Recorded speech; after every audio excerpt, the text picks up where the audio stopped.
تاریخ انبیاء میں قوم لوط کا واقعہ نہ صرف ایک المناک باب ہے بلکہ اس میں پوشیدہ عبرتیں انسانوں کے لیے ہمیشہ کے لیے نشان راہ ہے۔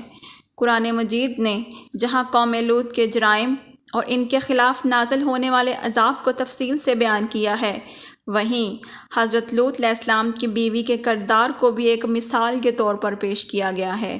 یہ عورت اگرچہ ایک نبی کے گھر میں رہتی تھی، لیکن اس نے اپنے ایمان کو قوم کی خواہشات پر قربان کر دیا۔ اس کی داستان محض ایک تاریخی واقعہ نہیں بلکہ ہر دور کے منافقین، دغا بازوں اور اہل ایمان سے غداری کرنے والوں کے لیے ایک واضح پیغام ہے۔ حضرت لوط علیہ السلام حضرت ابراہیم خلیل اللہ علیہ السلام کے بھانجے تھے اور انہی کے ساتھ عراق سے فلسطین کی طرف ہجرت کی۔ بعد ازاں اللہ کے حکم سے وہ سدوم نامی شہر میں آباد ہوئے، جو بحیرہ مردار کے قریب ایک سرسبز و شاداب وادی میں واقع تھا۔ یہ شہر اپنی زرخیزی اور خوبصورتی کے باوجود اخلاقی پستی کا شکار ہو چکا تھا۔ یہ پہلی قوم تھی جس نے مردوں کے ساتھ بدفعلی کو رواج دیا۔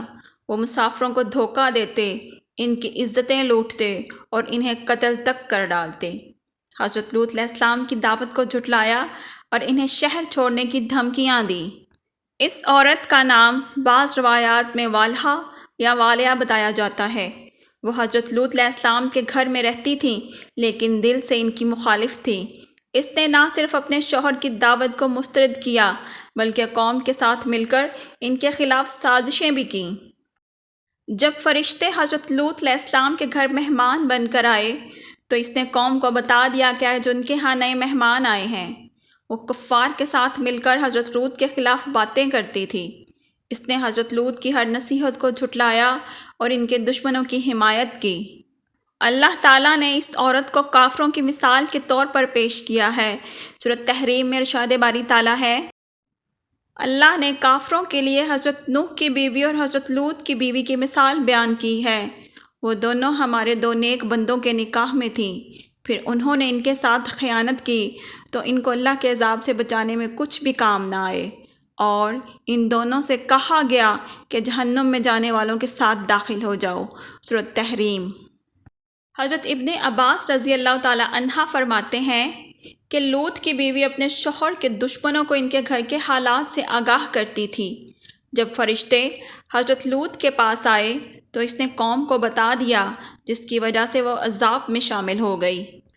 جب قوم نے حضرت لوط کے مہمان فرشتوں کے ساتھ بدسلوکی کی کوشش کی تو اللہ کا عذاب نازل ہوا۔ حضرت جبرائیل علیہ السلام نے اپنے پر سے ایک ضرب لگائی جس سے پورا شہر زمین بوس ہو گیا۔ آسمان سے کنکریوں جیسے چھوٹے چھوٹے پتھر برسے جو ہر مجرم پر نشانہ بنے۔ بعض روایات میں آیا ہے کہ زمین نے انہیں نگل لیا۔ حضرت لوط اور ان کی بیٹیاں تو نجات پا گئیں، لیکن ان کی بیوی جس نے کفار کا ساتھ دیا، اس لیے وہ بھی عذاب میں آ گئی۔ حضرت نوح کا بیٹا اور حضرت لوط کی بیوی دونوں ہی نبیوں کے گھرانے میں تھے، لیکن ایمان نہ لانے کی وجہ سے ہلاک ہوئے۔ جو لوگ ظاہر میں اہل ایمان کے ساتھ ہوں اور باطل میں کفار کی مدد کریں، ان کا انجام برا ہوتا ہے۔ قوم لوط نے اپنی طاقت پر غرور کیا، لیکن ایک ہی رات میں ان کا نام و نشان مٹ گیا۔ حضرت لوط علیہ السلام کی بیوی کا واقعہ ہمیں یہ سبق دیتا ہے کہ دنیا کی کوئی قربانی آخرت کے مقابلے میں قیمتی نہیں۔ اس عورت نے اپنے شوہر نبی کے بجائے کافروں کو ترجیح دی، جس کا نتیجہ اسے جہنم کی صورت میں ملا۔ اللہ پاک ہمیں اپنے نبیوں کی سچی پیروی کرنے اور ہر قسم کے فتنوں سے بچنے کی توفیق عطا فرمائے، آمین۔ اگر آپ کو یہ ویڈیو پسند آئی ہو تو لائک بٹن ضرور دبائیں اور اپنے دوستوں کے ساتھ شیئر کریں تاکہ وہ بھی اس سے فائدہ اٹھا سکیں۔ ساتھ ہی کمنٹس میں اپنی رائے کا اظہار ضرور کریں۔ آپ کا ہر کمنٹ ہمارے لیے قیمتی ہے۔ اگر آپ نے ابھی تک سبسکرائب نہیں کیا تو براہ کرم سبسکرائب بٹن پر کلک کریں اور بیل آئیکن کو بھی دبا دیں تاکہ ہماری نئی ویڈیو سے فوری طور پر آگاہ ہو سکیں۔ آپ کا شکریہ۔